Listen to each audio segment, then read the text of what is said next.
everyone, and welcome to episode 6 of the Wooly Wonka Fibers podcast. Happy leap year, everyone. Today is February the 29th of 2016. My name is Anne. I can be found on the web at my store homepage, which is www.woolywonkafiber.com. And you can find me on Ravelry as Bunny Spinner. And then you can also find me on the web on Facebook as well as Instagram as Wooly Wonka Fibers. And I also have a Ravelry group of the same name, so please feel free to swing by and check it out if you aren't already a member. Hope everyone's doing well. I am home from Stitches West, which was crazy. It was crazy. No other words for it. 1,200 plus miles of driving in each direction, 4 days of vending. This was the first time I had done Stitches West, so didn't really know what to expect, didn't have a line in the sand or know anything really other than that it was, a show that I needed to take a lot of product for.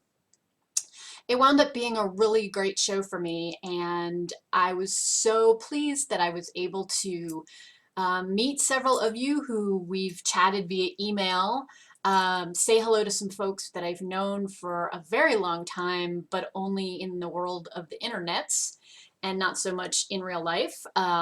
So thank you for stopping by my booth. Thank you for introducing yourselves, and thank you for buying lots of yarn and fiber.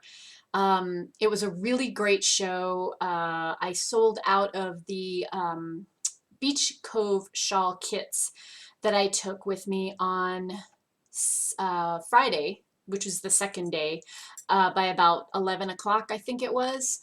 I wound up taking a bunch of custom orders for the yarn itself, and have just finished finally getting those done, and I think the last set is mailing out today. So if you're waiting on something from the show, just know that it will be en route today. I've swung through the post office, so I did that fairly early this morning, so stuff should be out and about fairly soon, we'll hope. My booth itself was a little bit of a disappointment in the sense that when I looked at the original map of the floor, and if you haven't been to any of the Stitches events, there are tons and tons and tons of vendors. And so the booth that I picked, part of the reason I picked it is because on the map it showed that I was right across from the demo area. So even though as a new vendor I was kind of in the nosebleed seats, I thought, well, that'll be good because that's lots of traffic. They wound up moving the demo area. So I was kind of at the end of a row that the booth next to mine, the company who had the first 2 booths in a row of 4, they used the first 2 as their exhibit space, and then they used the 3rd booth as sort of a closet. And so they had it all draped off, and there wasn't any way really to see past it. So lots of folks came looking for me and had that moment where they went, oh, there you are. I didn't realize you were back here. So I'm hoping when I go next year, which I'm planning to do, that I'll move up the list a little bit and be able to pick a booth that's got a little bit better exposure. It wasn't bad in the sense that I did have a lot of people who were looking specifically for my booth and for my yarns, so they came to find me no matter what. It just would have been better to have had a little more walk-through traffic, I think. Anyway, a very good show, and I want to thank Joanna Johnson, my friend from Loveland, who flew out and helped me in my booth. She was a huge help. Just have an extra set of hands, kind of an extra set of eyes, or, oh, is that person needing help, or are they having a question? She got very proficient very quickly on all of my stock, and this goes with this, and here's the pattern, and as always, she was just a delight. And one of the things that I'm going to talk about here in a few minutes is her newest book, which also was for sale in my booth along with her other wonderful books. But I did want to share a quick review of that with you, so I will get to that in a minute. Let's see, I don't really have any purchases per se to show you all. One of the kind of rules I have for myself is when I go to vend at a show, I try not to buy anything. It sort of defeats the purpose. I could easily spend hundreds and hundreds of dollars on the beautiful things that people have in their booths, and I just find it too tempting. And honestly, I don't really need yarn. I don't really need yarn or fiber or anything like that. So I try not to make a purchase at any of the shows that I vend at. That's kind of just my rule. But there's nothing wrong with a good trade. That's what I think anyway. So one of the things I did was I swung by Christy of Shalimar Yarns booth. I know Christy from my work with my other business, Stitch Definition. We've done some photos for her, and we've done some graphic design and promotional items for her with that portion of my life. So I took a copy of my Free Spirit Knits by her booth, and I traded her a copy of that for 2 skeins of her newest yarn base, which is gorgeous. The yarn base is called Airy, A-E-R-I-E, and it's 70% superwash merino, 20% kid mohair, and 10% silk. It's a fingering weight singles, 420 yards per skein. You guys, it's gorgeous. It really is. It's got an amazing sheen. It's got a little bit of a halo. It's really, really soft and drapey. So these are the 2 colors that I wound up getting. Oops, let me do that. This one, the sort of bright fuchsia, is called Barn Raiser. And this one is called Starter Wife. I love that name. So anyway, this is her brand new yarn base. I'll show you the tag. You guys see that? It still looks out of focus to me. Anyway, you can see the name for sure. Beautiful, beautiful yarn. Christy does a gorgeous job with her colors. So these 2 are slated for a shawl project for her down the road. So I'll work up a custom design out of those, which I'm really looking forward to doing. For those of you who don't know, the motif that she has on her yarn tags is her now retired Arabian horse, and that's something that Christy and I share. We both have had Arabians, and she has a younger Arabian that she currently rides endurance riding with, which is what I used to do with my Arabian then.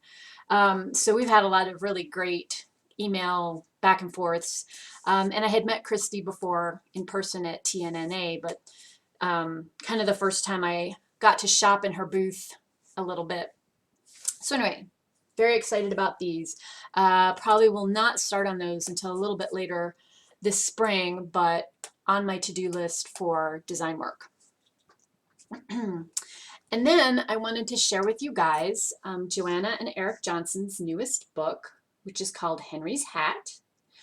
If you are familiar with either Phoebe's Sweater, Phoebe's Birthday, or Freddie's Blanket, you'll know that Joanna and her husband Eric publish the books themselves. Joanna writes the text, and Eric does these absolutely adorable animal drawings that illustrate the book. And just like all of her other books, the first section, the first 3/4 of the book, is a lovely, sweet story. And then she has patterns for things in the back. So for instance, if you look on the back of this book, you can see those 2 adorable children wearing Henry's hat and Henry's sweater, both of which are featured in the story about Henry the Chipmunk. And then there are patterns for that, as well as a really adorable pattern for a knitted chipmunk toy or doll. Let me see if I can find a good picture of it. There. I mean, is that not the cutest thing ever? Yeah, it is. So this book is currently available along with all of Joanna's other books. Phoebe's Birthday, Phoebe's Sweater, Freddie's Blanket, and then Henry's Hat, which is the newest one that just came out, in her store. She and her husband own Slate Falls Press. I will put a link to this in the podcast notes. They also have some adorable stationery and signed prints that Eric's done available also in their store. I'm 99.9% sure that if you purchase directly from her and their store, she will send you a signed copy. You can ask at checkout. I don't think she has a problem doing that. Books are available also on Amazon and some of the bigger kind of box store bookstores. But if you can buy from the source, I know Joanna and Eric appreciate that. If you've ever met Joanna in real life, she is a sweet and lovely person. I mean this. I mean, wholeheartedly, 110%. And her books are exactly like her. They are lovely, sweet, gentle, fun. I have a friend who has a little girl who has a birthday coming up, and she'll be 4 this year. And I have gotten her all the other books. I love them so much. I think they're a wonderful gift. They're a great gift for an expecting family, or if you know someone who's going to be a grandparent. Total winners. I love these. And thank you, Joanna, for sending a review copy home with me. I appreciate that. So that was kind of my other little thing from Stitches that I got to bring home with me. Nothing crazy there. I certainly didn't like go overboard or anything with purchases. And to be honest, when you're working at a show, you are pretty well locked into your booth anytime the market's open. So, you know, that's my point for being there. Not a big deal. I got to walk around the show floor before it opened in the mornings. It took me all 3 mornings to really do the whole floor. It's so big. There's so many vendors, but a really good time. Like I said, it was just great to reconnect with some folks and meet some folks in person that I hadn't had an opportunity to do that before. So that's kind of my info about Stitches. In other shop news, tomorrow is the release of the March Heroines Club. The pattern will be up for sale, and then club members will be getting their kits shipped. And that is this kind of slate blue shawl behind me. The theme for this particular kit is Jo March from Little Women. It's one of my favorite childhood classics. And Jo was inspired heavily by the author herself, Louisa May Alcott. And one of my favorite scenes in the book is actually the very, very end, which didn't make it into the most recent movie, but it's after Meg has had her kids and Jo has her boys, and they've come back to pick apples in the orchard behind their house, and the whole family's there. It's Marmee and her father, and Jo and Amy and Meg and their respective families, and it's just such a lovely ending to that book. It warms my heart every time I read it. I love it. So I wanted to do something that was not overly lacy and overly frilly, and I knew I wanted to do something that had some references to the orchard in it. So there's small orchard blossom motifs up here that fade into a larger leaf motif which you can kind of see here at the bottom. And just a simple garter stitch ending. I dyed this up in a very soft blue-gray colorway for the club members called Dovecoat. And this is a brand new yarn that's just exclusive for club members. It's a fingering weight. It's 1 ply of baby alpaca and 1 ply of merino wool. So when it comes out of the dye pots, it has a very, very subtle, almost heathered, homespun type appearance to it. It's not overt at all, and it's not marled particularly, but it just gives a little bit of a depth to the color. I really liked it. It blocked out great. It has a lovely drape. It's crazy soft, always nice. So I really enjoyed working with that for the club package for this go round. So if you're a club member of the Heroines Shawl Club, be on the lookout. Yours will be in your mailbox, hopefully sometime this week. And then, as I said, the pattern is available on Ravelry as well as a standalone. And it's going to go live tomorrow on the 1st, so I will post a link to that after the fact, or you can look it up on Ravelry. The pattern is called Orchard House. So again, that will be available as of tomorrow. One thing I neglected to mention, but I wanted to give some specific time to, because it's also kind of a stitches thing, but it's also a new pattern, is the other shawl behind me.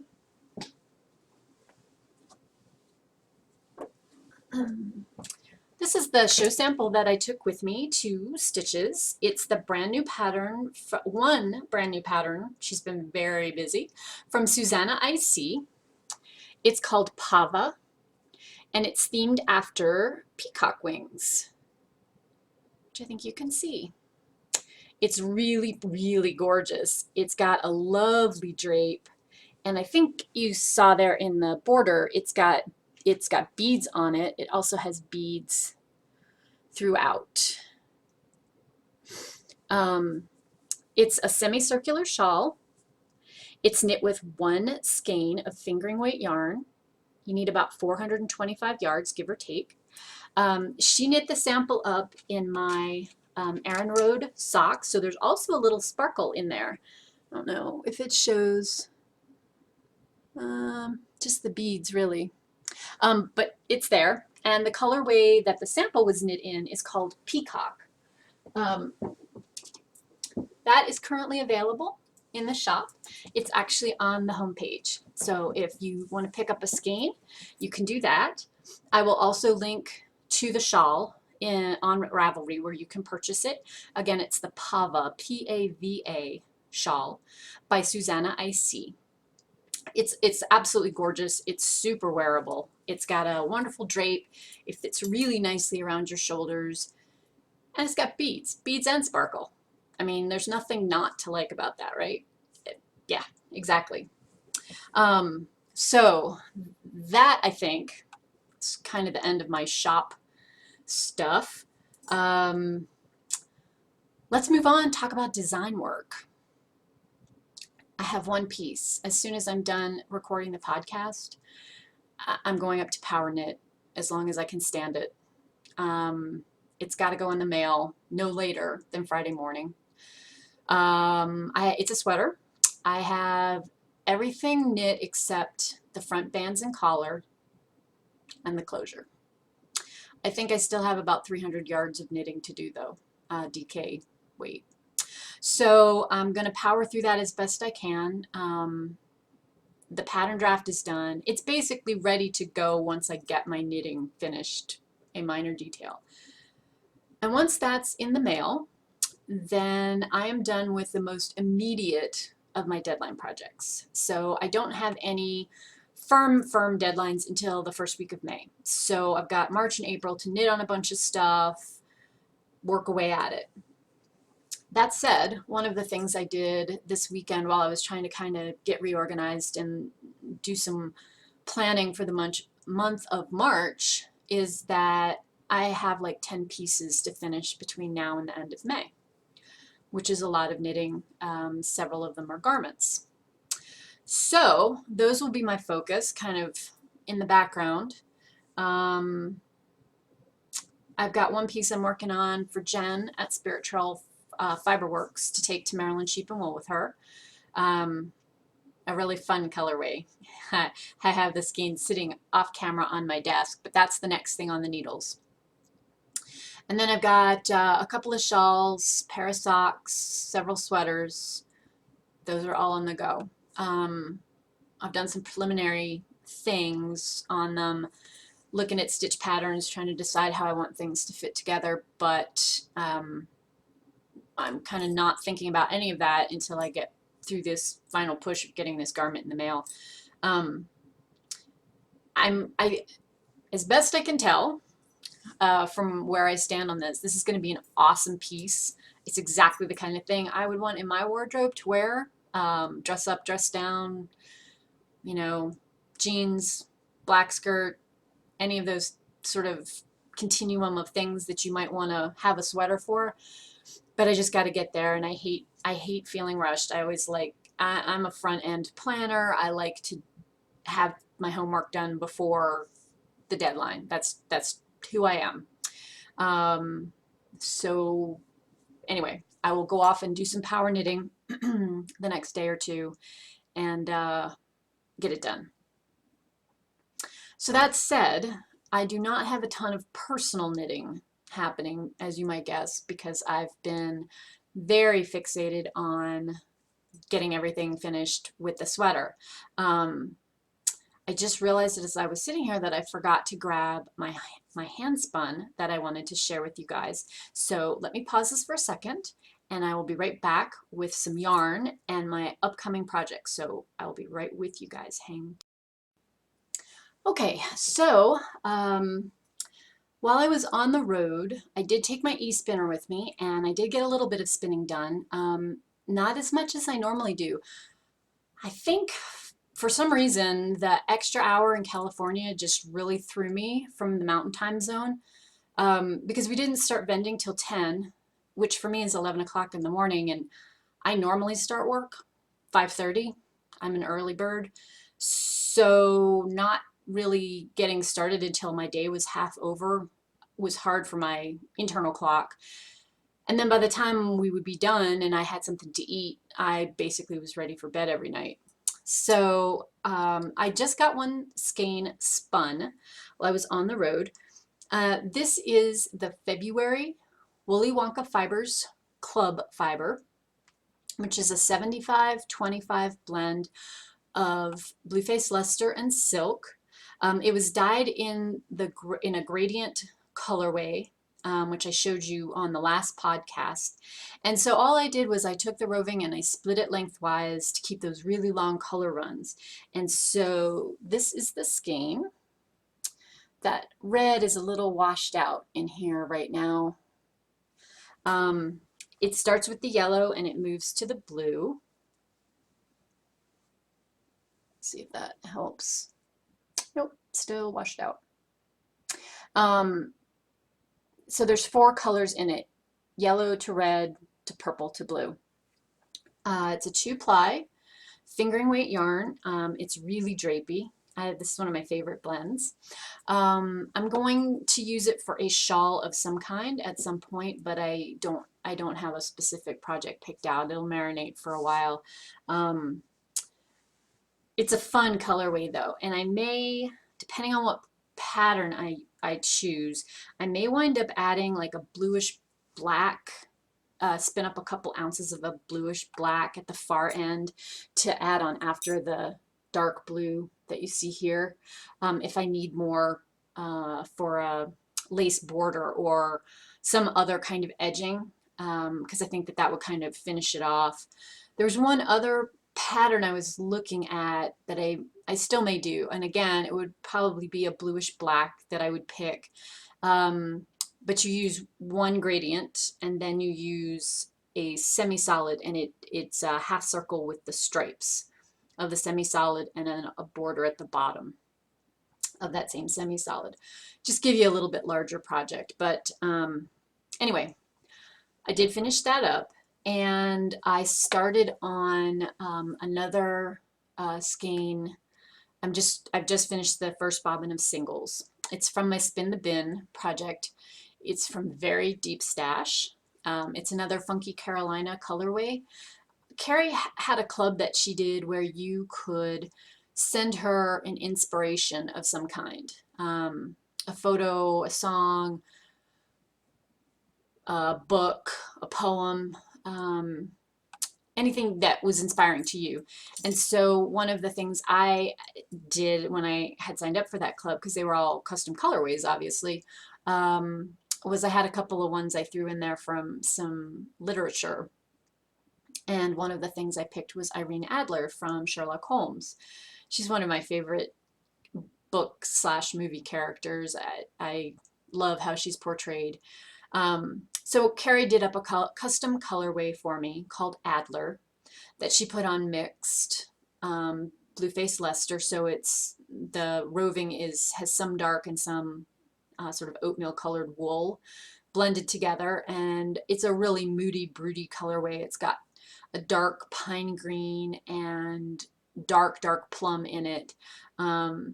So I think it's going to wind up looking almost like a tonal dye, almost like a solid color when I'm done with it. But I'm spinning it up, something in the neighborhood of a Sport to DK 2-ply. And hopefully we'll have that to show you in 2 weeks when we talk again. So the final thing I wanted to share with you is my next personal handspun project to knit when I get done the deadline project. So again, this is my carrot. So I wanted to knit up, excuse me, this gradient that I spun. The original fiber was from Hilltop Cloud. It was one of her gradient packs. The fiber content was, excuse me, allergies, 50% merino, 37% Shetland wool, and then 13% linen. So it has this really great kind of heathered look. That's the natural linen that doesn't take the dye like the wool does. So you can see that in that skein. And it starts with a really dark kind of bluish green, and it goes out through some herb greens to this yellow green, and then a chocolate brown on the outside. I just really liked the colors in that. I thought it was a great wear with anything. And so I looked around for a pattern because I have 574 yards. It was 5 ounces of fiber. And the pattern that I've decided on is by Kirsten Kapur, who's Through the Loops, longtime friend of mine. I love her shawl patterns. The pattern name is called Seastripes, and it was originally written for a self-striping yarn that has long color shifts. It's basically just garter, and then it has a really pretty lace border at the bottom with a crochet cast off that is there. So it calls for, it's here somewhere. So one of the skeins is 599 yards of the original yarn. I went on Ravelry, and most people were able to knit it with 550 or less. And so I've got 574. So I think I'll be okay. And there's some information in the pattern that talks about how to customize the number of rows that you do the crochet cast off in order to either conserve or use up more yarn. I just think it's going to be great with this gradient. I think it's going to be a really amazing project. So I'm anxious to start on it. And hopefully then by the time I see you guys the next podcast, I will have at least cast it on so you can see what it's looking like. That's my goal anyway. We'll see. As I said, I do have a lot of design work, knitting that needs to be done. So my main problem is when I have a project like that I'm really excited about, that's using up some hand spun and using up some stash, I can't let myself get too distracted and only knit on that, since I have to do the knitting that pays the bills portion of things. I think I may have covered everything. That was a lot. Seems like a lot. Seems like a lot of information in one podcast. But at any rate, on deck for next time when we talk, I'll be gearing up to go to the Interweave Yarn Fest, which is in Loveland, Colorado at the end of March. It's the last day of March and the first 2 days of April. Great classes, fun marketplace. If you are planning on attending, particularly if you know you'd like to hit the marketplace, please get in touch. I've got some coupons that will get you a discounted price to get into the marketplace, because it is a for-fee marketplace where you have to pay to get in. And so if you think that you'd like to attend and would like a little coupon to use to get you in the door, please let me know. I have a stack of those and I'll be happy to send you one so you can use that and save a little money that you can put towards yarn. It's always good, right? So I think that's it for this go round. Thank you all for joining me. I hope to see you guys again in 2 weeks, and until then, enjoy your 2 weeks, any of your knitting, spinning, weaving projects that you have going. I know we're all kind of looking forward to spring, so hopefully you've had a chance to get out and enjoy some nice weather without any blizzards. That's it for now. Take care.